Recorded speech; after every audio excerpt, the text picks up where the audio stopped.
In this lecture, we'll discuss the description of the electromagnetic field in a medium, where polarization and magnetization may be used as effective field variables representing the charge and current densities in the medium.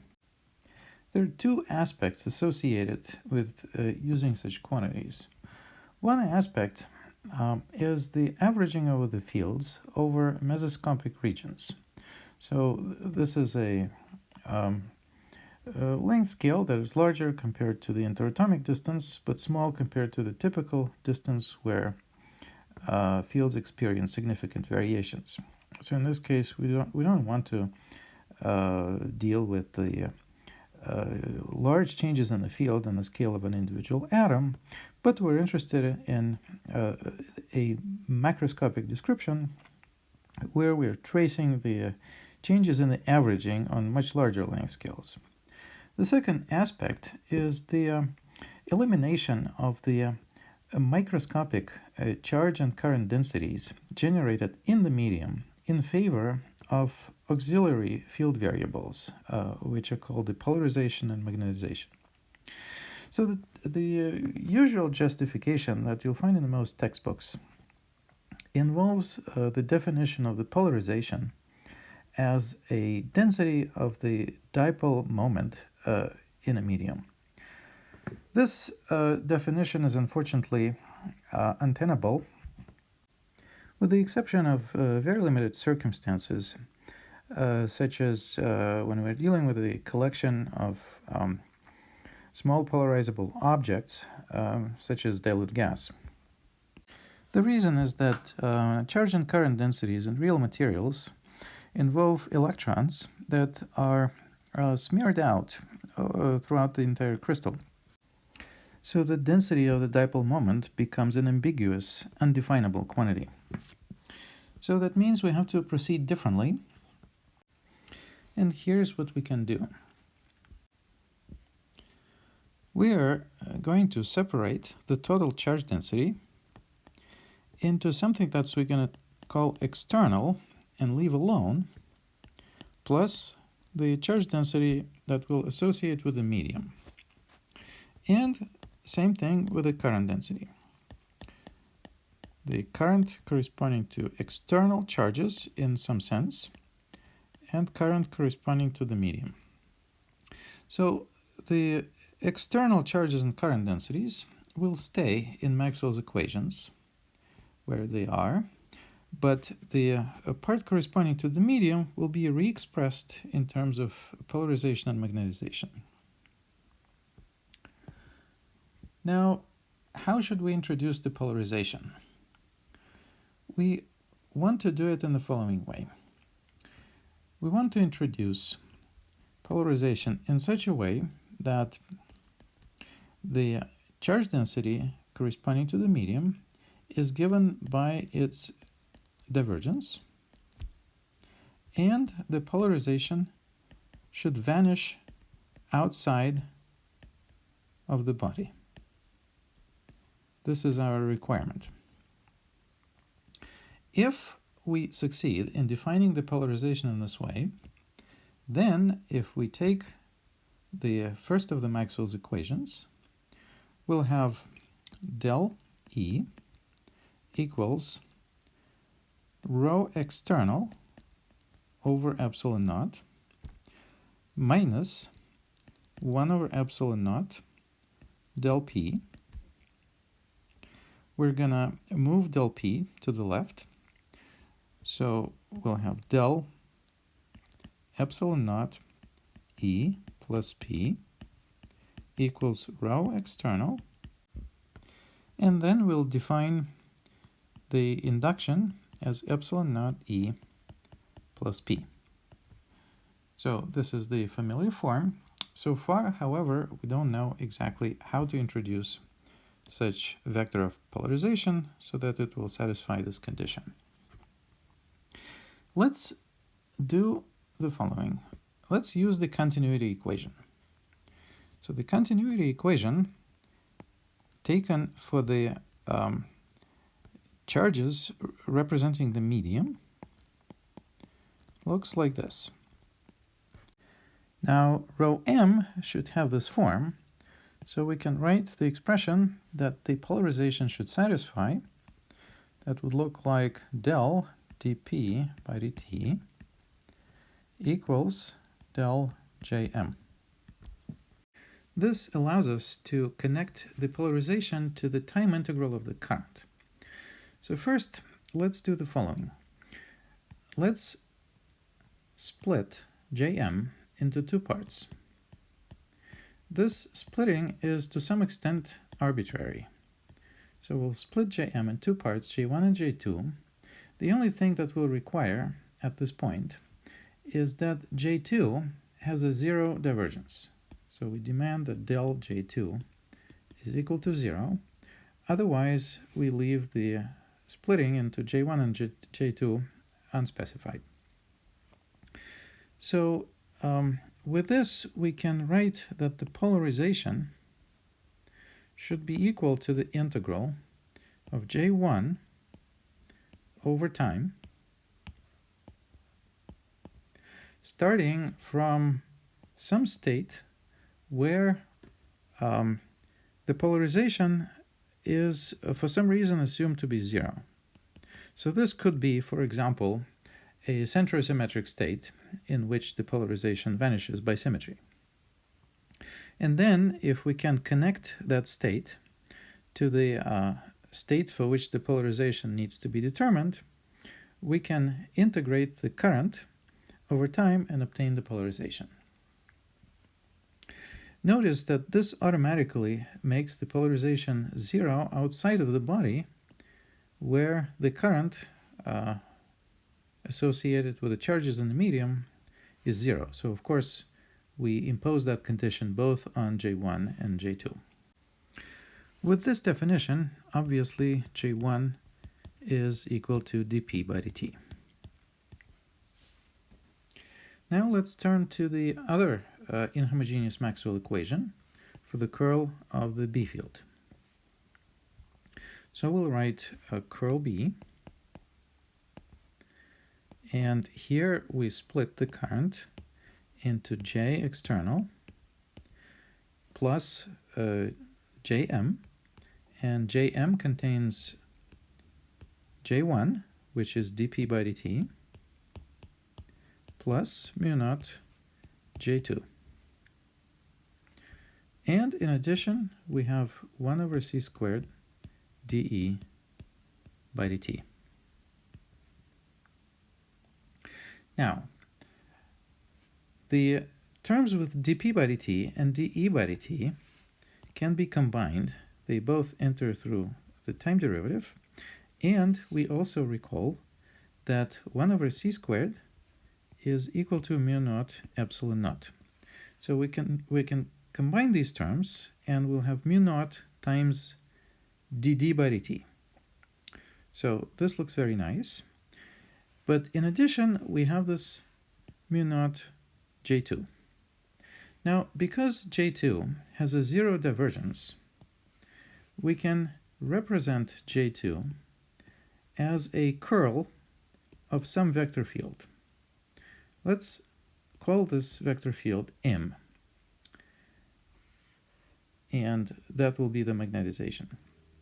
So if we put this together, we'll have mu naught J external plus mu naught dd by dt plus mu naught curl of M. Now we take the curl of M and take it to the left-hand side, and simultaneously divide everything by mu naught. So on the left-hand side, we'll have the curl of B over mu naught minus M, and we'll denote this quantity in the bracket as H. So this will be, by definition, the curl of H. And on the right-hand side, because we've divided by mu naught, there's just J external plus dd by dt. So this is the familiar form of the Maxwell equation in a medium, which combined with del d equals rho external, and the other two equations with which nothing happens, the homogeneous equations, remain unchanged, forms the new set of equations. Of course, the set of equations is not complete because it doesn't tell us the relation between P and M and everything else. So those quantities need to be determined from a separate analysis of the currents and charges in the medium appearing as a result of the external perturbation. Let's recap our definitions. So we've introduced the polarization and magnetization in such a way that the charge density of the medium is given by the negative divergence of P, and the current density of the medium is given by the time derivative of the polarization plus the curl of the magnetization. So if we know P and M, the charge and current densities of the medium are determined uniquely. However, the inverse is not true. The definitions of P and M are not uniquely given by rho m and Jm. There is a peculiar gauge freedom in the choice of P and M. So, for example, if some P and M satisfy these equations for the given charge and current densities, we can always switch to a different set of P and M. We can take P prime instead of P, where P prime is given by P plus a curl of some gauge function that can be arbitrary. And at the same time, the magnetization M is replaced by M prime, given by M minus the time derivative of that gauge function, and we can even add additionally a gradient of an arbitrary scalar function.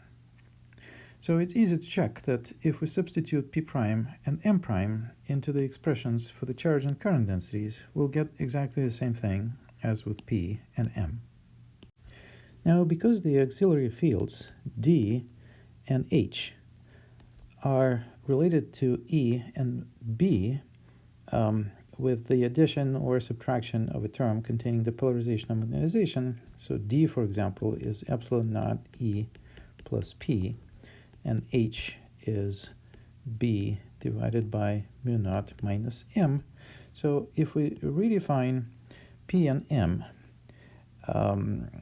in such a way that now we have P prime and M prime, the D and H fields will change, but the form of the Maxwell's equations in the medium will not.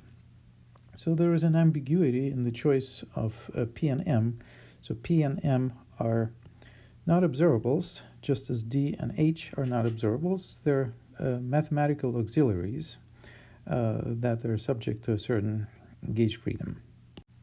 Notice that regardless of the choice of the gauge, we can relate the dipole moment to the polarization. So the total dipole moment of a finite sample is given by R rho m d3r.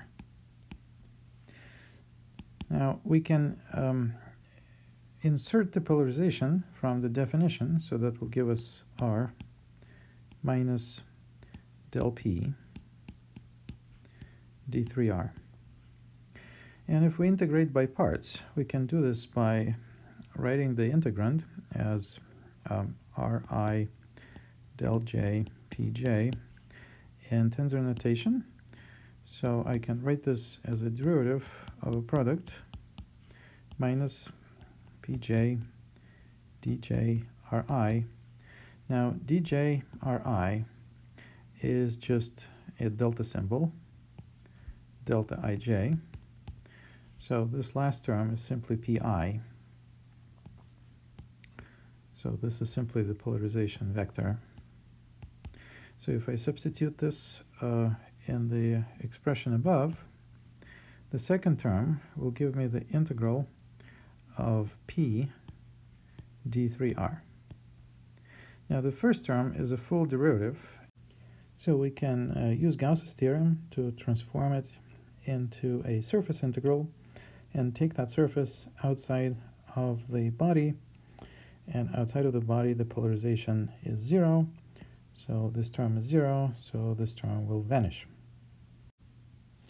Because the total dipole moment is related to the integral of p over the volume, it is tempting to interpret p as the density of the dipole moment.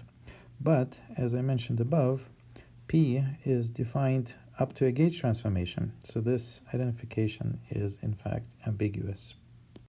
Now, because the definition is ambiguous, for different problems one can use different specifications for p and m. So one option, which is convenient where magnetic properties are not of central interest, is simply to set m equals 0 and demand that dp by dt is equal to the total current in the medium. This is a valid choice. The polarization is still subject to gauge freedom, but the gauge function g cannot depend on time. So if we are dealing with time-dependent problems, such as a response of a medium to some incident electromagnetic field, the existence of a time-independent function in the polarization is of no consequence. At any finite frequency, we're only interested in the time varying part. Another convenient option may be to require that the curl of the part of the current that we call J1, which is dp by dt, that this part is equal to 0. This way the current is split in such a way that the first term has a 0 curl and the second part has a 0 divergence. The P and M in this case still have a residual gauge freedom, as can be easy to see, but even this requirement is not essential. So in principle one can split Jm in various ways. This is entirely a matter of convenience. Notice that in the static case, where nothing depends on time, Jm is simply given by the curl of m.